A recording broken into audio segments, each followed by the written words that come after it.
There we go. Open up our waiting room. Perfect. Hello, everyone.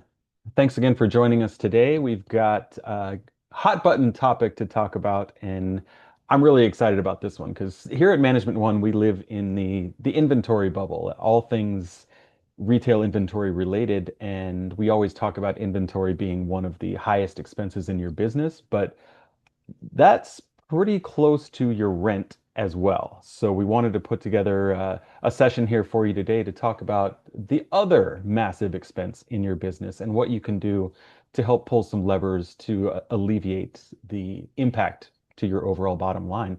Before we get to our panel, though, I do want to address a couple of housekeeping items. So, number one, is this session being recorded? Definitely, yes. We understand retailers are busy. We are recording this session, and we'll send out a recording at the very end if you have to leave a little early. Number two, this is a live session. We love doing this live because retailers have a lot of questions, and we want to hear what you guys have to say. So our panelists are live, ready to answer your questions. If you see the Q&A button down there at the bottom, feel free and drop a question in there, and we're happy to answer it.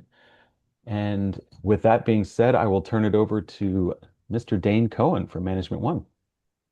Thank you, Nico. Okay, so we are going to kick off this very important topic with a little poll. So we want to get you guys involved. And just as a note, just to echo what Nico said, we always love audience participation. We want to hear from you guys. We want to be involved. This is, of course, for your benefit and the benefit of the retail community. So ask questions. This is why we bring experts into the fold, into the mix, because we want to pick their brains for all the knowledge that's going to help our business. So don't be shy. Write in questions. We'll try to get to them if they're relevant while we're discussing. We'll ask it right on the spot, or we could save some time at the end as well. So, Nico, you're going to put up that poll.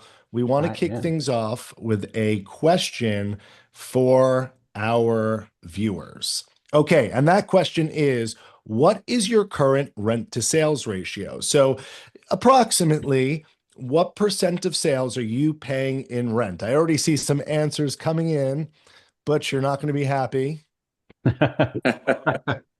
But we got some answers rolling in. So I'm just going to read this off a little. We have an I don't know, which is a real answer. Above 10% and I don't know are neck and neck for the most responded answers, followed by 7 to 10%, tied now with 4 to 6%.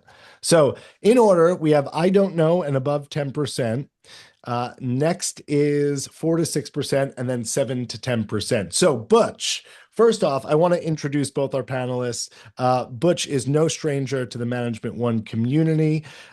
He is a former retailer himself, an incredible store, menswear, womenswear, and a analyst and retail expert here with Management One. So Butch, I'm going to kick off with you, and then we'll introduce Ben and Ben get you into the fold. But Butch, based on the findings of this poll, where the number one answer was either I don't know or above 10%, can you give a little insight into where we should be striving to be in a retail business in 2026 in terms of rent? Okay, thanks, Dane. I think that our goal should be we want to be somewhere in that 4 to 6 range if we possibly can.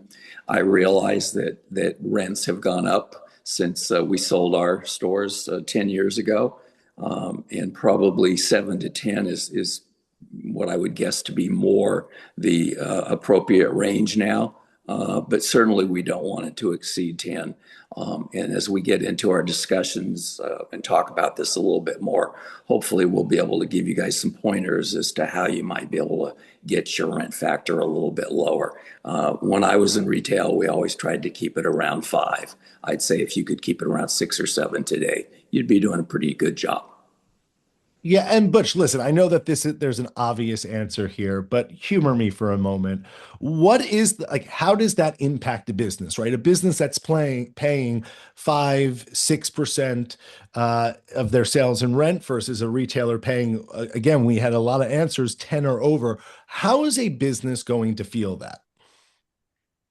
Well, very simply, Dane, it's going to feel it because when you look at your P&L, and as you go through line item by line item, as we discussed earlier, I mean, your payroll is going to be number one, but not far behind is your rent.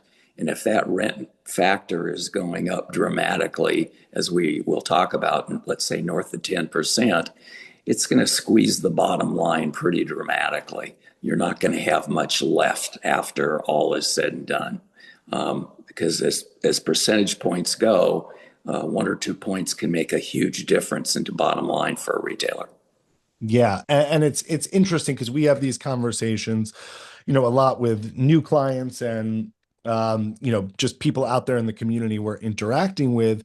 And that really is obviously inventory is the largest cash expense in your business, but right, we're backing this up, right? But payroll and rent. And so if those costs are ballooning and out of control, we can try to correct it as much as possible with great inventory management, but there's only so much we can do, right? If the foundation of that business is not strong, we have a problem. So, Ben, bring Ben Cohen into the mix. Ben, could you give our audience a little bit of background of how you play into these rent discussions? We brought you on here. Could you let the audience know a little bit what your expertise is as it pertains to this topic? Well, Dane and Butch, thank you both for having me here, Nico. I've been with the local corporate subway office for about 23 years, and my most recent territory was 740 restaurants doing about an annual business of $350 million in the Southern Maryland, Washington, D.C., and Virginia area. But I also recently worked with 11 brick and mortar location sit and fit shoe retailer in California. And so today I wanted to focus on the lease negotiations work that I did with the shoe retailer, as well as provide additional perspective and tips that everybody can use and hopefully help in their business. Yeah, and listen, I find that very interesting, right? Because, retail, obviously, there are so many unique aspects of retail, but this is happening in every industry, right? If you are paying for brick and mortar rent, this is an issue you're being faced with. So I bet you there are some people on this call that may not even be direct retailers. Maybe you're in other businesses, but this is universal. So, Ben, my first question to you is going to be, why do you think this topic is, you know, unique to this moment, right? This is always a topic of conversation. This is always something that should be top of mind, and we want to strategize with retailers. But is there anything about where we stand today that makes this more relevant, less relevant? What's your insight there? Well, certainly the economic pressures that are out there coming at us from every angle imaginable. So this is obviously a key line item that is top of mind for a lot of folks. And as we drill down a little bit more, it's just going to be important in that journey to have that relationship with the landlords in your businesses and how that can really help you, but also hurt you if you go about it in a way that's detrimental. So we'll get into more of the specifics of it, but it's really a key aspect of a P&L, like Butch was alluding to, and something that is definitely top of mind in this business environment. Okay, so Butch, let's go in with where I find the most fascinating entry into this conversation. That is, I do find that a lot of retailers are sometimes scared to have these conversations, right? Listen, there are a lot of experienced retailers on here that have been in business for many years, if not decades, that are used to dealing with landlords and know the ins and outs of this. But I think that there are a lot of people that think that they can't talk about this topic, right? That rent is a fixed cost. That's what it is.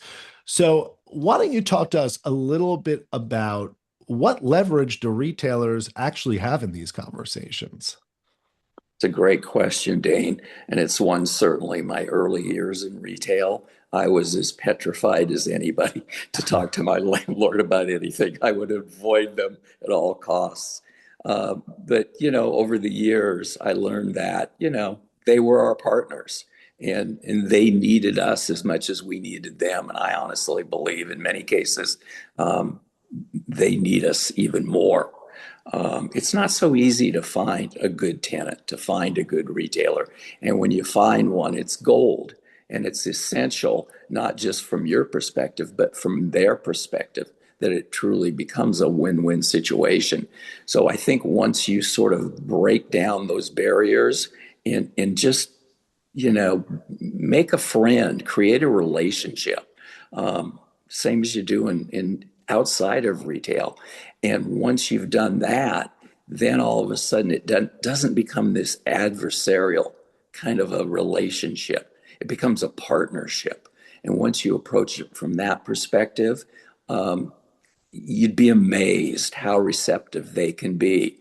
And certainly once you've been there for a while, the relationship grows, it builds, and then you have even more leverage to ask for things. And you should never, never, as Ben said, be afraid to ask because you don't know if you don't ask.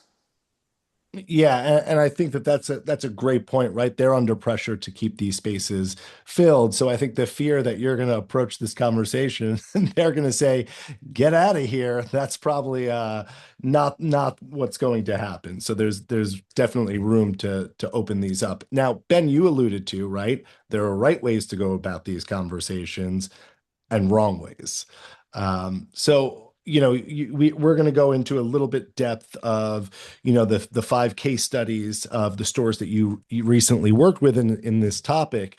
But what's maybe a wrong way to start approaching this topic? Well, let me go back just for one, build on what you asked, Butch. The other part is that, especially coming from restaurants, a lot of these shopping centers have been filling because there's less and less overall retailers, brick and mortar. So they've been filling the shopping centers with lots of food concepts. And so when you come along as a shoe retailer, they can't believe it. It's a unicorn because this is great for them. It also helps the tenants in the shopping center that have food concepts not be as upset. So that's just something to realize too, as an added benefit of the kind of leverage that we do have with being a shoe retailer in that regard. So I think it's important when you talk about landlord relationships, communication is always good in that aspect, number one. Number two, pay your rent early. If there's a way to feasibly do it, that is helpful in that business relationship. When they get their direct deposit on the 29th or the 30th versus the 10th, the 11th, because a number of people will say to me, well, I pay my rent on time, I pay by the 10th. Well, the rent is due on the 1st, late by the 10th in most cases. And so the more that really helps because landlords have very good memories. So when you go Mm. to renegotiate or you go to you're exercising an option, you're trying to renew your lease or it's expiring, you want to be able to be in good standing with them because they remember. And if you were not in good standing, they make sure to remind you. And the terms you get sometimes are not very favorable and or they ask you to leave. So a couple points on that in that regard. Okay, so we want to go into this, on the up and up, right? We want to be buttoned up. And if we're going to go in and ask someone for a favor, we better be good tenants and have a clean bill of health, so to speak. That's actually very helpful. And you're right. They do not have short-term memory. They have some good memory of what's going on there. Okay, so Ben, I'm gonna throw this back to you and you worked with now seven retailers, right, on this project, in this specific project. We're going to show five of them a little bit later as a case study.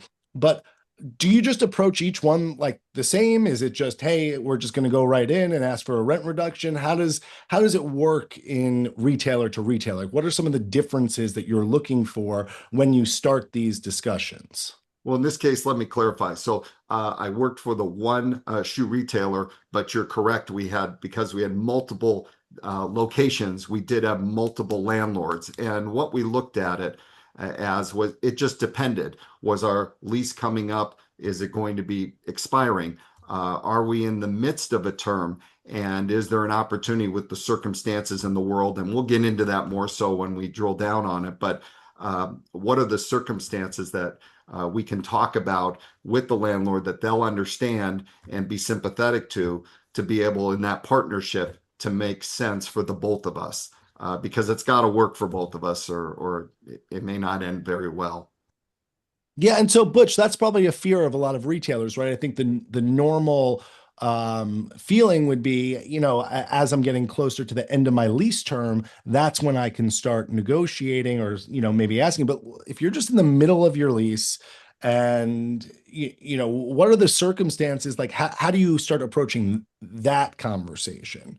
I'm in the middle of my lease. What are the mitigating circumstances that are even going to, besides, hey, my sales are down and I'm getting a little worried, right? And hopefully they have a little sympathy, but what else is kind of that entry point into these conversations? So I think the first thing, Dane, you need to think about is for many retailers, they wait far too long to begin these discussions. Let's just say hypothetically they have a 5-year lease with a 5-year option. And so maybe 4 years and 10 months into it, all of a sudden they go, oh, gee, my lease is almost up here. I should reach out to the landlord and see what's going on with the second, with the 5-year option, or, maybe it's a 10-year lease and I've got now 5 years left. You should begin these discussions at least a year, if not longer, in advance to make sure that you're securing your future. And obviously, what's going on in your business in that particular point in time is going to have a huge impact and influence on how these discussions go. I think it's imperative that you remain transparent at all times, that the landlord knows exactly what's going on. You're not pulling any punches. And let's just say, again, hypothetically, if things maybe aren't going as well as you had hoped they would, or your landlord maybe hoped, you would start these discussions so there are no surprises when all of a sudden you say to the landlord, I'm really sorry, but I can't afford to pay this rent any longer. I need some help here. Hopefully the landlord is going to be receptive to that because of some leverage you already can apply. Yeah, that's a true. I think there would be a big instinct, right? And to maybe not share if sales aren't so strong, but you're actually saying bring them into the fold there. Absolutely. The worst thing that you can do is create unknowns and create surprises for your landlord. They hate that. They want to know. They want to know if things are going great because they're going to get their rent overage checks at the end of the year, and that's going to make them smile. But they're going to want to know if you're hurting a little bit because they don't want you to go away. It's far easier to stay with and keep the tenant that you have and that you've had for hopefully several years, many years, as opposed to going out and finding a new tenant. That's so expensive to do in so many regards. Yeah, They don't want that. the devil you know. Exactly. And so Ben, okay, we've had a lot of world events happen, and there's a never ending, it seems, world event after world event. So, obviously COVID was the big one that really changed a lot of these. There were, of course, just infinite amount of rent discussions going on between landlords and tenants. Then fast forward, several years, and we're talking tariffs, and now energy prices are really going to be a big topic of conversation, and obviously cost of goods are rising with all of the, kind of delays in the shipping and kind of supply chain. So how do we use this, right? How do we use these moments, whether it be tariffs, whether it be the cost of energy, to actually leverage into these discussions? I think it's important, and that's what brought the example that we'll get into here shortly. But tariffs were announced the beginning of April, first week of April of 2025. It was a big announcement where everybody could understand that, whether you were in our particular line of work, landlords, everybody knew because it was announced on such a big stage. And then we had to give it some time to let it play out, to see how everybody was going to react to it. The markets, vendors, So in our particular case for the shoe retailer I worked with, we let that play out for about 4 months to see what vendors were going to do and what kind of pass-throughs that we would see. And that opened the door to the conversation. All right, now it's time to contact the landlords to reflect on that particular moment and use that opportunity because it has an effect on our business, and just sharing, letting, to what Butch talked about, communicating, letting landlords into our business to let them know how it's affecting us and how we can partner better together going forward, and see if there's something that can be worked out mutually beneficial. Yeah, and so okay, so let's get down to some specifics here. Mhm. And then right after this, Ben, we're going to put some slides up because I want to talk through the examples here. But Butch, could you maybe give us some insight? And I'm going to kind of go through some key terms that you put out there that all retailers and tenants should know. By the way, we are going to send out an attachment after this webinar to give you some key terms in this area, definitions, kind of a little cheat sheet, if you will, with going in for rent reduction. But when we say going in for rent reduction, Butch, what do we actually mean there? Like, obviously there's a few different ways. There's grace periods, there's rent reduction, there's terms. Can you go over just a little bit of the areas that we can start, kind of focusing in on? I think first and foremost, Dane, we need to make a clear delineation between the terms rent abatement versus rent deferral. Okay. A rent abatement is forgiveness of rent. And that's always what you as a retailer are striving to do. And your landlord, on the other hand, is always going to be striving to achieve a rent deferral, which means that they are not forgiving rent, they are literally moving it to a later time period, often toward the last 2 or 3 years if it's a long-term lease. So eventually you have to pay back the money on a rent deferral. So you're not really accomplishing anything. You're just winding up paying it a little bit later. If you get into present value versus future value, you're probably saving a few bucks, but nothing significant. So what you really want to do when you enter into a discussion or negotiation with your landlord is you want a rent reduction. You want a rent abatement. Yeah. And then there's some hidden stuff in there. And Ben, maybe you could speak to this. There's other costs associated that surround rent, which landlords could get a little tricky with, right? And even if you're getting that rent abatement, there are some of these other costs that could go up, or there's ways that they can be a little sneaky. So what are we looking out for on that end of the spectrum? Well, we talk a lot about base rent, but there's also CAMs, common area maintenance charges, and that includes taxes, insurance, maintenance. It's a pass-through from the landlords. Now, sometimes you'll see things, and you as a tenant in the center have the right for to see the CAM records, to be able to see if there's additional costs that are in there. Sometimes you'll see administrative fees, and it's worth asking that. What's this 10% fee that's in here to manage? Sometimes landlords will talk further about that, and you can get that reduced. In other cases, it is what it is, but it's a pass through. And I'll give you just another small example where you could see a jump. Let's say, for example, you're in a shopping center and you're paying $1,000 a month in CAMs. And then the shopping center is the original owner. They've owned it for 30 years. They sell the shopping center, and now the property tax basis goes up and it passes through, and your CAMs jump up from 1,000 a month to 1,500 or 2,000 a month. That is a legitimate charge that potentially could happen, and you would see as an example in these charges. So overall, you have your base rent, then you have your CAMs, which are inclusive of all these other costs that are passed through from the landlord. And Yeah. just So if, Ben, like, if Dane, go could I ahead. just add one thing to that? Yeah, of course. So when Ben is talking about CAM charges, understand everyone that he's talking about your pro rata share. So just hypothetically, if you occupy 3% of the total square footage in a building, a shopping center, whatever it is, then you're responsible for 3% of those CAM charges. And as Ben just pointed out, if all of a sudden there's a change of ownership, you could be getting bumped up, call it a hidden cost, if you will, but it's something you didn't anticipate. But it's real money that you're paying.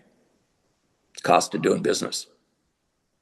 Right. So and that we again in our takeaway, we're going to give you some strategies on what to look out for in terms of controlling your CAM charges, right? Because there's vacancy triggers, right? There's different things that could kind of get in there. Well, I mean, just a kind of point blank question: would you recommend? I mean, people that are negotiating this, they should probably have some sort of backup, whether that be legal counsel.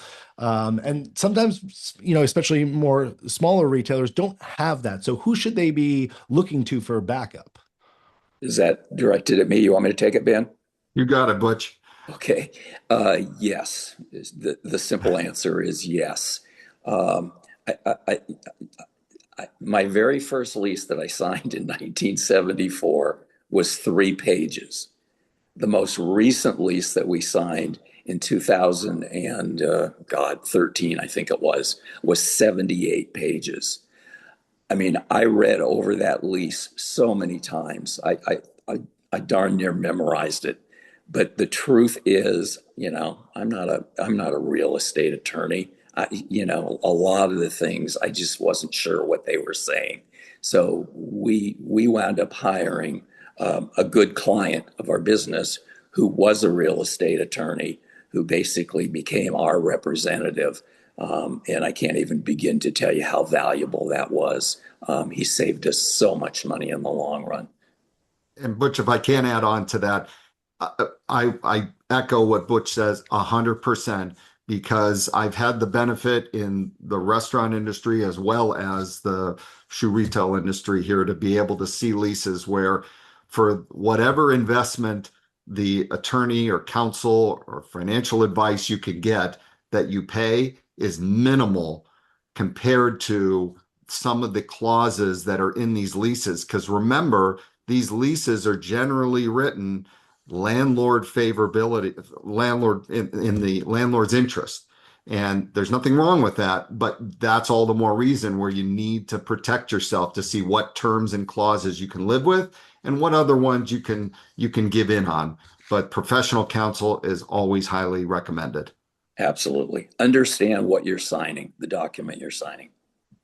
Yeah, and again, I think this is in a lot of areas in retail and small business in general. In general, if you cut corners up front, it could bite you in the butt, in the behind on the back end. So this is one of those areas, especially this is not something that you're doing all the time, right? You want to get get this done right and get this done on the first shot. So having someone to support you in that process is super important. And there's a lot of great resources out there. And I think this is one of those things, right? This is for clients of Management One. These are open conversations you should be having with your analysts because we have some great resources. We know Ben, Butch knows people, right? We have people that can support you either directly or indirectly. So just a perk of kind of being in the community.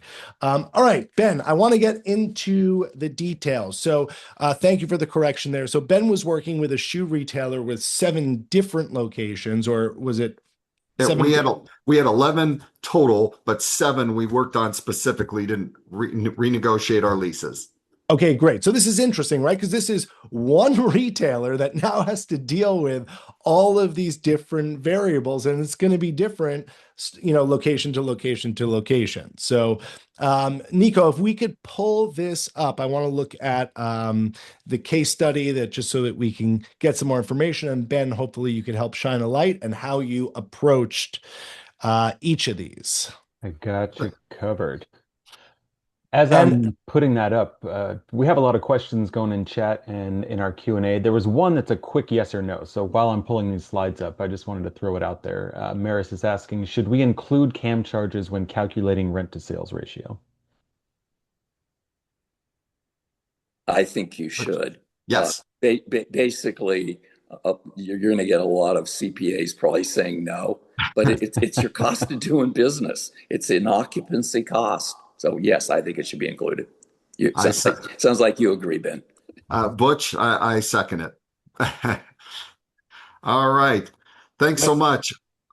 I have one more question. Sorry, I because I like to get to them. Thank you for the interaction, and then we'll jump in with you, Ben.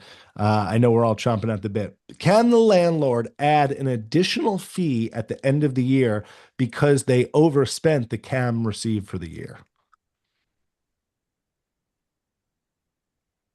Deborah, I mean, it's a Yeah. pretty specific question. So if we need to do we want to take it offline and we'll kind of get back to Deborah? We'll have her write in. I don't know how deep we want to go, Butch, on CAM reconciliation, how that works Yeah, you know what, at Deborah, this time. Ben would be thrilled to talk CAM reconciliation with you. But yeah, there's some variables here. We just want to know what the situation is, and either Butch, Ben, or someone from our team will be able to kind of go in there a little deeper. So let's make sure we get Deborah's email, and we'll jump in. Okay, Ben, let's look to the rent concessions case study. Okay, so we had 5 locations that we actually got the rent concession, and then I think it's really important to say there were 2 that we actually maybe didn't get what we were looking for. So it's just as important to know what goes right than maybe where we have opportunities to learn from. So in total for this retailer, 72,778. Why don't you walk us through what this project looked like and what the scope was? Thanks so much. So we had certain locations, whether we own the property or otherwise, it didn't qualify, but we identified 7 locations that we would talk with. And again, when you go through this process, it's not going to always be 100% success, but you got to ask. So we'll focus on the ones where we were able to get concessions on. If we can go to the next slide, we'll drill down in some of the details there specifically. So this is store number 1.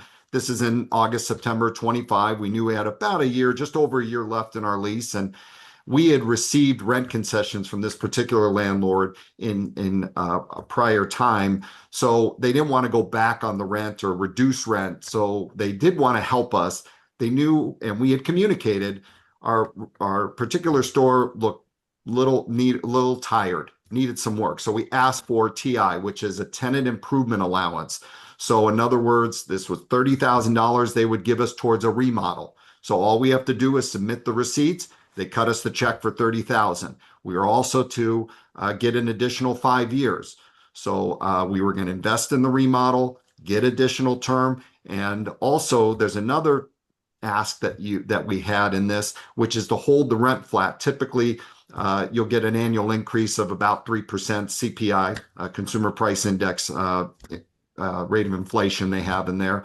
And we were able to make that 0 for the first 2 years. So the total concessions, 35,928, that was a huge win. And just by having that conversation in that partnership with that landlord. As we went to store 2, we were able to achieve a 14% reduction. And again, this was that conversation I alluded to earlier about tariffs. Everybody knew what that was, and it wasn't some made up story, but it was something that was out there in the economic ecosystem. So they knew.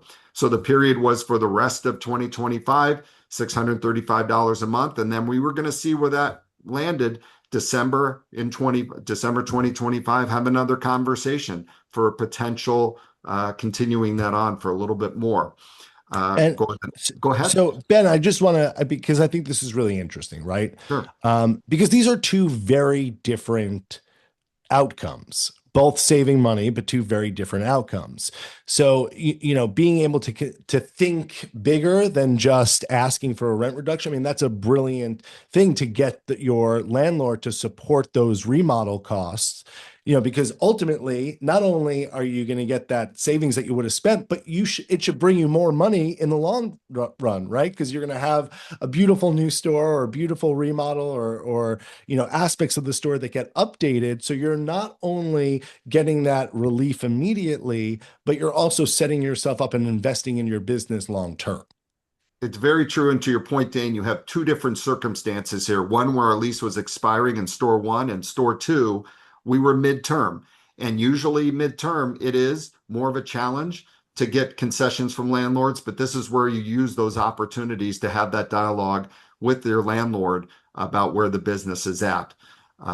So if we wanted to go to the next slide, if we can, please.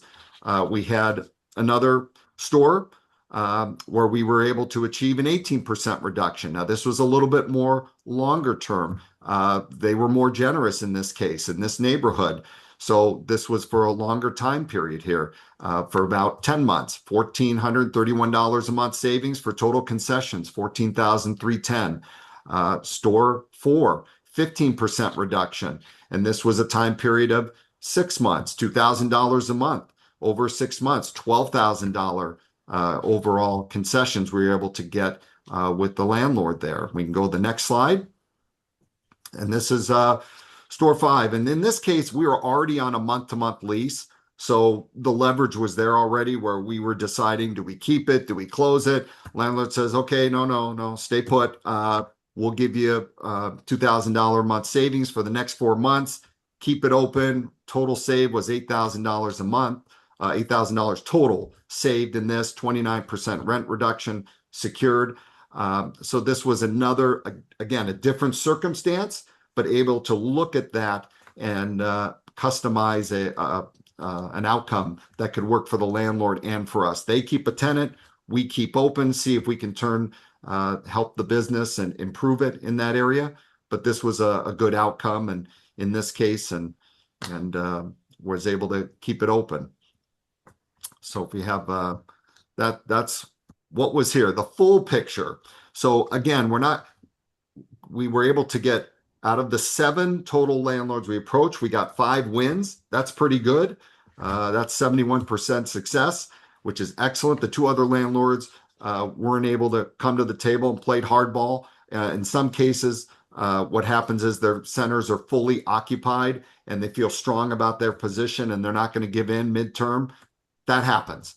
But in this case here, you can see the total concessions that were earned. And then some of the takeaways there, like Butch had alluded to, number one, about asking early if your lease is coming up for renewal or expiration, to start having that conversation in that 9 to 12 months out.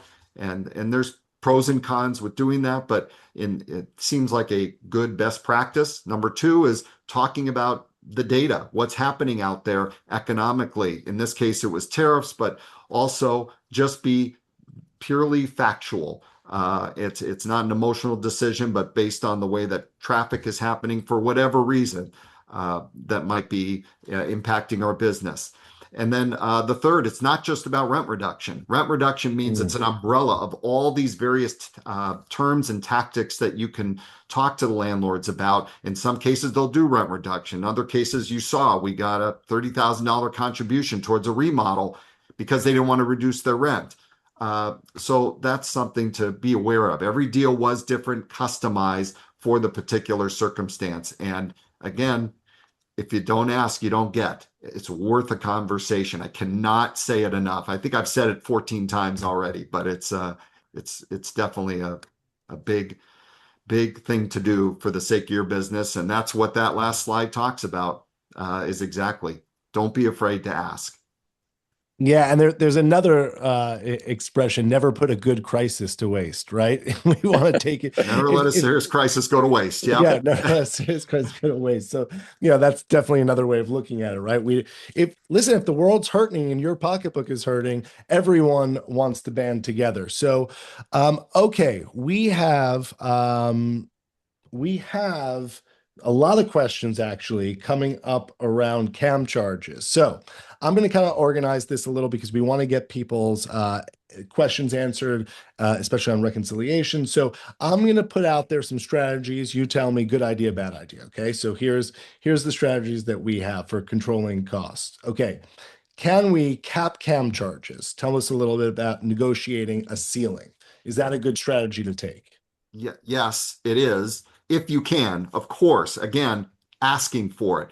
Some landlords will do it as part of an overall package. Other landlords will not. They'll say, look, our costs go up. It's a pass through. We need to have a higher amount. Typically, it'll be 3%. But even if you can get, you know, it will not exceed 5%, or obviously you're trying to lower it and trying to cap it at 2%, let's say, but even just so it's not way above, because if inflation ticks up, that can get quite costly.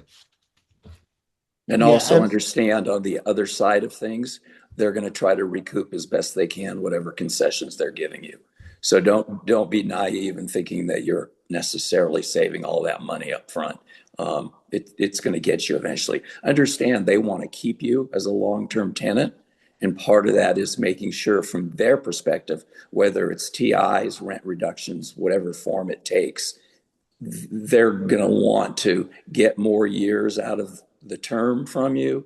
They're going to want to get an extension, whatever it is, so that they have an opportunity to amortize their costs. right. And then what about vacancy triggers? So, if we're seeing the center occupancy fall, how does that affect those CAM charges? Would you want to take that first? Sure. The landlord's going to try to, they're going to do their darndest to get that extra money from you and the other tenants. So you're paying a penalty for success in staying in business, and you have to suffer, the loss of tenants and therefore the loss of revenue to the landlord. Their nut hasn't changed. It's just, the denominator has changed. How many players are there now? So it's going to cost you a few extra dollars. Can you negotiate it? Of course you can. Yeah, and the other thing that we talk about negotiating is sometimes I've seen in leases where if the vacancies in the center reach a certain threshold, a rent reduction kicks in at that point because there's less traffic coming to the center. Again, so if it gets 25% vacancy level, 50% vacancy level, the rent goes down. Not going to always get it, but another point of being aware of something else potentially can ask for. Yeah, I think one of the headlines here is just be aware that when you're negotiating with landlords, you should be negotiating on gross rent. So they're not, sneaking things in, and, you want to really be focused on the gross rent and the inflated, because you could negotiate on your base rent, and then they're sneaking in again those inflated CAM charges. So that's why it's so important. And one other thing that can be done is if you have a location that you're not sure about whether you're going to keep it or not, to what Dane just mentioned, and you're coming to the end of your lease, you can talk about a shorter term lease, a 1 year deal with a gross rent, which means a flat amount. I'm going to use a number, $4,000 a month, let's say, as a gross rent, which is all inclusive of rent, CAMs, everything, and do a 1 year term just to see if you can survive. Landlords may go for that, and it gives them a chance to look for another tenant if it doesn't work out. But that is something that we have seen out there before. As well as a month-to-month option for, Absolutely. a lot of smaller retailers might be an option for them. Okay, so I want to open this up. We have 15 minutes left and still have a lot to chat through, but I want to open it back up to the audience to see if there are any questions. I see in the Q&A here. Okay, this is a big one, so let me try to read through it. Hi, Jennifer. Jennifer Shorter, a good friend of Management One. We have two landlords in our downtown who own a lot of properties, and they don't seem to understand that it's a partnership between the renters and them. One gets tenants in for the first lease and then triples the rent when they go to sign the second lease and they leave. Now they have multiple vacancies. The other one has a horrible reputation that no one rent from them. How, as a downtown slash city, do we get them to stop these practices? Okay, so I think the larger question is how how do you deal with some predatory landlords? Yeah, it's definitely a tough, and there's no one size that fits all. And you have to also make the determination. Sometimes it's playing chicken. And if the rents become really unsustainable, you come to that crossroad whether you think you can make it or not, and making your offer to the landlord on what you can or can't do. But just remember when you go there, some landlords can be brutal and say, great, give me the keys when you can. And in fact, we'll let you out of your lease early because they want to replace you with somebody else or otherwise. Sometimes they'll give in and they'll work with you. It just depends. It sounds like you got a tough circumstance there, and so there's no magic answer for what that will be, but definitely assessing whether you can stay and it's still worthy for you and you can make money there or not. Because we're last I checked, we're not in the nonprofit space. So We are not. And if I can just add on to that, Dane, I'll just give you a real quick anecdotal, circumstance that happened to us many years ago. We had been in the same space for almost 37 years and had the same landlord. And we were at a point where we knew we were going to either close or sell our business. And so the next lease that we were going to sign was going to be our last lease. We knew that. While that was going on, while we were in negotiations with our longtime landlord, they sold the building. Mm. All of a sudden, we had a new landlord from the East Coast that had very different ideas in terms of what the space was worth. And we got into some really protracted, not so friendly discussions with them. And my wife's opinion was, we're just going to sign one more 5-year lease. Let's just do it and be done with it. Whatever they want, fine. And I got my back up, and I was pissed. And so I went looking for other spaces. So is it Jennifer? Is that who this question? Yeah. So Jennifer, don't ever sell yourself short in terms of how valuable you are in your community, and don't be afraid to go out there and see what there is. I wound up finding a space a little over a block away from our longtime space, and it was a different landlord, and they were so excited to have us that they gave us a $250,000 tenant improvement allowance to build out the space.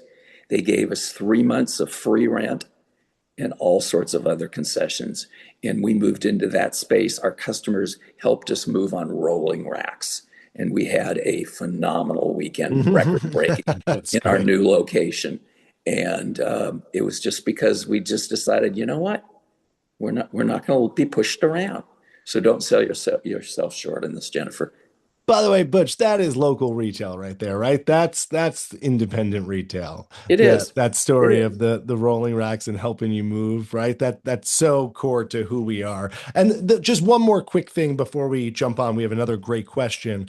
I think the subtext of Jennifer's question, and I'm very interested in this as well. If there are other tenants in a shopping center, in a community, in a downtown area, can they kind of band together? Like, do you recommend that? Could they be feeding off each other and working together, or do you kind of and leverage that collective bargaining power, or do you say stay in your own lane and you don't want to start messing with that? We were in constant contact with non-competitive retailers in our community about what was going on in downtown Seattle.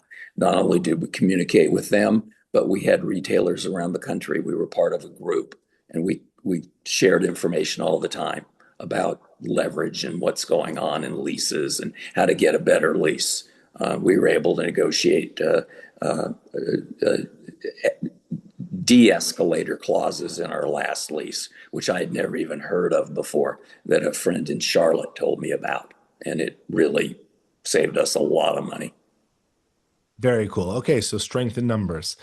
Okay, Maris asks, this is a great question, Maris. We have a foot traffic challenge at one of our two locations. and we have 18 months left on our 5-year lease. Would you recommend sharing foot traffic numbers and sales to rent ratios of both locations with the landlord of the struggling location as a leverage point? Without a rent reduction, we would not stay after our lease expires and are even questioning if we should close sooner. For reference, there is a 17% sales to rent ratio at the struggling location. Yeah. Definitely a tough situation there. That's for sure. Um, Look, it's bringing your landlord into the conversation of where you're at and what challenges you're facing. I don't know, for example, and this is a tip for anybody that opens this up, is that if there's a vacancy in your centers, particularly on the pole or the monument sign, for example, to help with visibility, you can ask the landlord because they might be saving it for a tenant in the center that has a bigger square footage than you do, that you'd be willing to put up at your expense a sign until they populate that particular space. And some landlords will do that, others will not, but it just brings additional visibility there. Um, so to your specific question, bringing your landlord into that dialogue on where you stand, it won't be a surprise to them where you are. Obviously, that's a high percentage that you're dealing with there. The question is too about what you think you can work out now and then potentially for additional terms. So I think there's more particulars we need to learn about that, the vacancies in your center and others. But that's at least what I would recommend as far as giving the landlord an insight into your business for where things stand. Okay, great. Yeah, and listen, I think that this is the common theme here has been a lot about, sharing, bringing them into the fold on this. All right, Dane, I I'm have actually two. going to share in chat. We had a great conversation at Magic in Vegas, and one of our clients sat on stage and shared a great story about bringing their landlord into the fold with real hard data. So I'm going to share that in the chat, the link to that conversation for folks. Awesome. Thank you, Nico. Okay. By the way, guys, I love these specific questions. Ben and Butch, if you have a little more juice in you, we got two more good questions here. And we, again, appreciate your expertise and really helping out. I mean, this is what this is all about, helping out independent retailers. So, Brenna, I'm entering my 3rd year of business and the end of a 2-year lease. I want to stay. I know my landlord has multiple other vacant properties, so I'm sure they'll want to keep me. I'm still a little new to business and building my customer base and reputation, so rent is a high percentage of my sales, but my growth has been steady. What length of lease should I aim for, and how do I negotiate the terms and rate knowing that I'm still in a startup growth phase? You want to take Which that, one? Ben, or you want me Yeah, to? go ahead. Go ahead. I Okay. took last one. You take this one. Okay. Brenna, good question. Use where you are today if you're comfortable with your percentage that you're paying. If not, then you need to think about, trying to leverage the situation and lower your rent factor or start looking at other spaces. I'm a big believer in extensions that allow some flexibility. And when I say flexibility, I mean options. Okay. So, for instance, you're in a 2-year lease situation. So, what you might want to think about is a little bit more long term, maybe locking yourself in to a rent for 5 years if possible, at the very least, maybe 3, and then give yourself a 3-year option if it's a 3-year lease or a 5-year option if it's a 5-year lease. And when I say option, uh, typically there are certain benchmarks that are established, and they need to be two-way benchmarks, where if you're not attaining certain levels or certain goals set by you and the landlord, you have an option to exercise your out clause and terminate the lease. But understand that in a two-way discussion, the landlord will have the same opportunity to do it. What it does is it gives you flexibility. It allows you, if things aren't going well, to get yourself out of a bad situation. To use an example, the discussion that we just had about 17% rent factor and still having 18 months on a lease. If there were options available, then she wouldn't even have to go to the landlord. There would be benchmarks established where she could get out of her lease right now if she wanted to. Okay, great. Thank you, Butch. Okay, here's what I want to do now, if Nico allows me, because we have two, again, other questions that I think are these very thoughtful and pretty specific questions, which I'm sure is beneficial to the audience and people will want to hear this. But I do want to close down the discussion, and then we could, Ben, if you have a few minutes, Butch, if you have a few minutes to stay on and answer this question and go over a little. But just to wrap up, our kind of core webinar chat.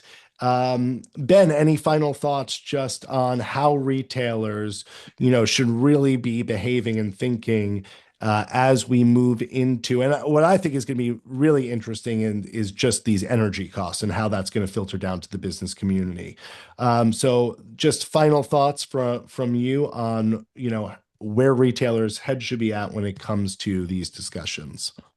Yeah, I think it's easy to go not think positive, but I'm bullish on the marketplace, and it's just being able to stay on offense. The tendency sometimes is to pull back and reduce hours and cut staff and do those types of things. And the more that you are able to continue investing in the business, this is where this cost discussion is, at least on the rent and what we've talked about here today, can be very helpful to you as a tool. It's not going to solve everything. It's a tool in the toolbox. But so that's one part, is dealing with the rent and those economics. But as far as in the day-to-day business, staying positive, continue to invest. And I believe that we'll continue to remain strong, and others that are going to retreat and pull back, I don't think that's going to end as well. I've seen that movie happen on more than one occasion. Thank you, Ben. And Ben, it was really great to get, some of these specific examples. I know sometimes we talk in generalities, and it's really great to see like, hey, here's what really happened. So that was such a great layer to this discussion. Butch, any final thoughts before we get to just these two more questions, which again are fantastic questions? I just think, as an overall thought, Dane, what I'd like to say to the independent retailers is that, this is a tremendous opportunity for you. You read the news, you see that Neiman's is closing stores like crazy. Saks is closing stores like crazy. Nordstrom, if they didn't have the rack, probably wouldn't be in business today. It's really interesting. My kids' generation, they want to go into stores. They love the experience, the touchy-feely. They love special events, trunk shows, demonstrations. You have an opportunity to do things that can't be done online, that big stores just don't have the capability of doing. So I just think it's a really great opportunity for you. And I encourage you to not, as Ben said, don't be timid. On the contrary, be assertive. Get out there and be aggressive. Whether it's utilization of social media, whatever it is, make your presence known. I think it's a great opportunity for indie retailers. By the way, can I tell you something fun there, Butch? By the way, I think there's just a general bullish feeling about the market right now of independent retail. But with the experience and as customers looking at retail as an experience right now, there's two things very interestingly driving is that one, Gen Z is drinking less, right? So all of a sudden they're looking for alternative activities, and shopping and being out during the daytime is one of those activities. And two, the crazy, kind of Ozempic revolution is one, people need new clothing sizes now. So they're getting out there and shopping, and they're more confident in doing so, right? They feel better, about themselves. They want to go out, they want to shop, they want to be in store. store and working with people. So there's kind of two different generations using, two different modes to get back into stores. So just interesting that I think there is a lot of bullish feelings on retail. So just a quick housekeeping, and Nico, you'll jump in with me as well. We will send this recording. It will go out via email, and we're also going to send out some a little rent cheat sheet. So here's just an example. We're going to have all those terms. So Jason, I see that you asked, can you recommend resources that show current common terms? We got it right here. Got So one we'll be right there. sending this out to you with options and leverage. Look how old school I am. I have a piece of paper. Could you believe it? So Jason, we'll get that out to you. Nico, any other housekeeping before we get to these two questions? No, yeah, I'll be sending an email out for folks. And also keep in mind we have another session next week that I'll be sending an email for you as well, a brand new topic for us to discuss. But first, let's get to these questions here. Okay, Jacques. I currently have a gross lease with a 3% increase a year. My landlord wants to switch me to a triple net lease. I've been there 17 years and I don't want to make that adjustment. I do have a decent relationship with him. I'm not afraid of speaking to him. There are 3 tenants in the building that have actually signed that triple net lease. We're also planning a remodel. I was wondering if I can negotiate the real model. I never thought about that until I heard your panelists. Thank you, Ben and Butch. Where could I find leverage to keep my rent where it is? And listen, he's up against 3 other tenants who have agreed to this. So, Jacques, I get where you're coming from. So, Ben, Butch, any idea, any thoughts there? Your turn, Boy, Ben. Go for it. no, that's an interesting dilemma that you have, and so I think it is worth the dialogue to see if it makes sense. What kind of TI would be offered? Now there is that exposure, and you're right, by breaking that gross arrangement you have to something more traditional, let's call it. So I think that's where you have now in the back of your mind about TI and remodel and other ways. But at the same time, boy, if you could keep what you have as a gross lease, I mean that's a real asset to have. But I think it's worth a dialogue to show at least that you're willing to listen and you're willing to engage in the dialogue instead of just saying no and that's it.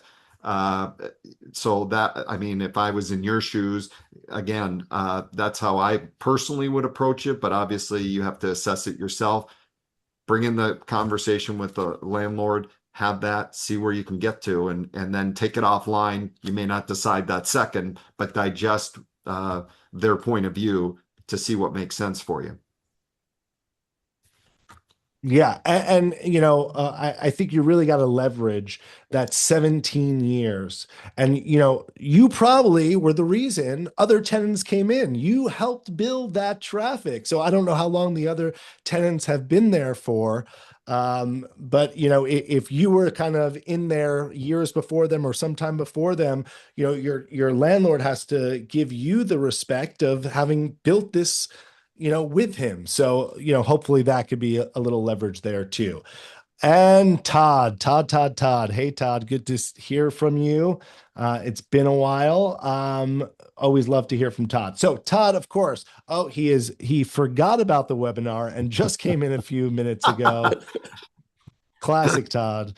But he has a question. My highest volume store got hit with a double whammy: the opening of a brand store, one of our top selling vendors, and the closing of the Macy's store directly adjacent to us.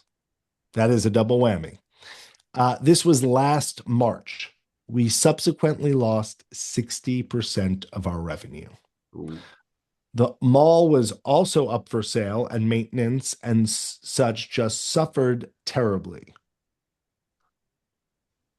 And the landlord has been completely unresponsive to engage in rent reduction discussions. There's good news, though. This is the long one. Dillard's just replaced Macy's, so we'll hopefully be back on track. I reduced my rent to 8% of sales with the last landlord, but am now negotiating with our new landlord on what should be due for the past as well as going forward. Any thoughts? Butch, you first. Sure, a lot of thoughts there. Wow. Yeah, that's got many layers to it.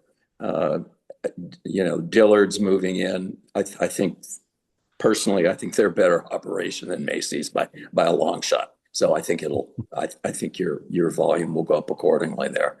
Um, I think certainly I have a question to one of your questions, and that is you haven't indicated how much longer you have on your lease. 8% certainly is not bad. Um, I would encourage you, I think, Todd, to engage in extension conversations. Um, and then you can make rent reduction part of that conversation. Because what they're really interested in is getting you locked in long term. So if there's a way that you can do that, that will not hurt you dramatically. Um, it's going to be hard for you to replace all of that 60% immediately, but I think you have to look more long range here in terms of your discussions with them and think about what your business can be 2 and 3 years from now, and then work backwards from there in terms of what you can afford to pay rent wise. And maybe you might want to consider approaching them with a percentage rent situation in the short term as you're waiting for Dillard's to go in and for you to build back that brand awareness. It's interesting. I was always concerned about competition and people having the same brands that I had. What we learned over the many years in our business was that often it was the opposite. Often, when we had a next door neighbor that competed with us, it brought more traffic to the neighborhood. And so long term, it wasn't a bad thing. In those days, Barney's was a big deal, and they had a store right next door to us. They moved in, and we were petrified of what that was going to do for our business. And on the contrary, it helped our business significantly. It wasn't unusual for someone to come into our store and shop, and as they were paying for the merchandise, discover they were not in Barney's, they were in Butch Blum. And so I think it can help long run, but I'd have to ask you some questions, and I don't want to take too much time here. So if you want to offline, get in contact with me, I'd be happy to discuss it with you further. Yeah, Todd, you could send me an email and I'll try to connect you with Butch directly and we could chat it out for sure or kind of bring in some other resources, but absolutely we will. And okay, thanks, Todd.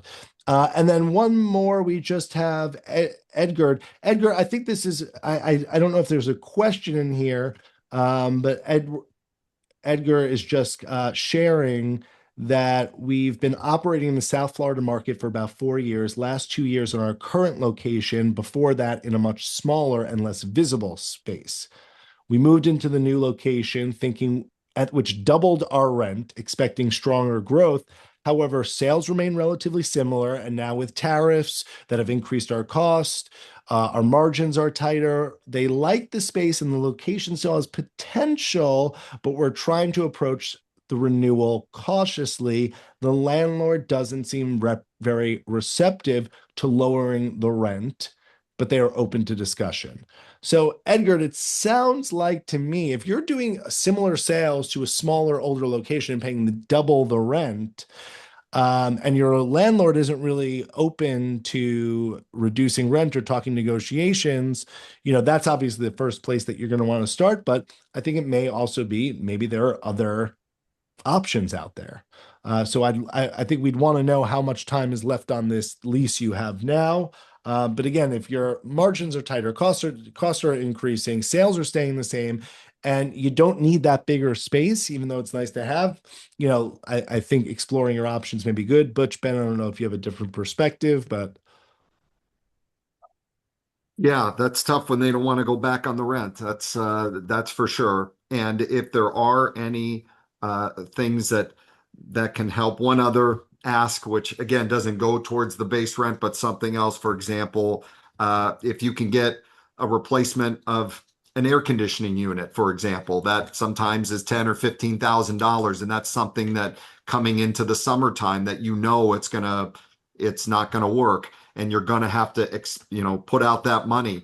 Maybe they're willing to do something like that because again, they don't want to go back on the rent. But is there something else uh, as you continue to move forward here? It's definitely a challenge when as landlords don't always see eye to eye, but important to keep engaging with them to see ultimately what they're willing to do or not to do, and then you have some financial decisions to make.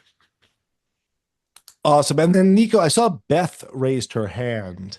I don't know if we could actually uh, let Beth. Beth, if you're still here, I can hot the mic if you want. Uh-oh, Beth, hot mic. Always dangerous, but we like living on the edge here at M1. We trust Beth. I clicked on it by accident. Oh, There you go. okay. But Well, I love, well, I don't love hearing this, but it's amazing how many of us have situations with our rent right now. So um I have a landlord who's trying to take care of me. He's actually going to move me across the street so I get better foot traffic. Very cool. So Oh, wow. Very there, good. there you go. Like these these talks, they're going to come in all shapes and sizes. But again, I think the headline here is these are the conversations that we need to have as independent businesses. You know, pushing through and fighting for our space in the larger retail industry and independent retail, right? We always hear every year is the end of independent retail, and every year we come back stronger and stronger. So it's great to see everyone out there fighting the good fight. Ben and Butch, thank you for being such great panelists today. I think that this was one of the most interactive and specific webinars I've been on. So this was really great to hear a topic that people need to hear. Again, we will be sending out this awesome little cheat sheet model for you guys. And if you have any questions and want to follow up, Nico, who should they email? And we'll kind of field questions to the right people. If you don't mind me putting it in chat, I'm going to put your email address in there, Dane. Oh, We're there you going go. direct to the source here. Dropped it right Okay. in the chat for you folks. But the email you're going to be getting with the recording is marketing@management-1.com. So feel free to reply to that as well. We have lots of entry points, or I also put our website on the chat as well.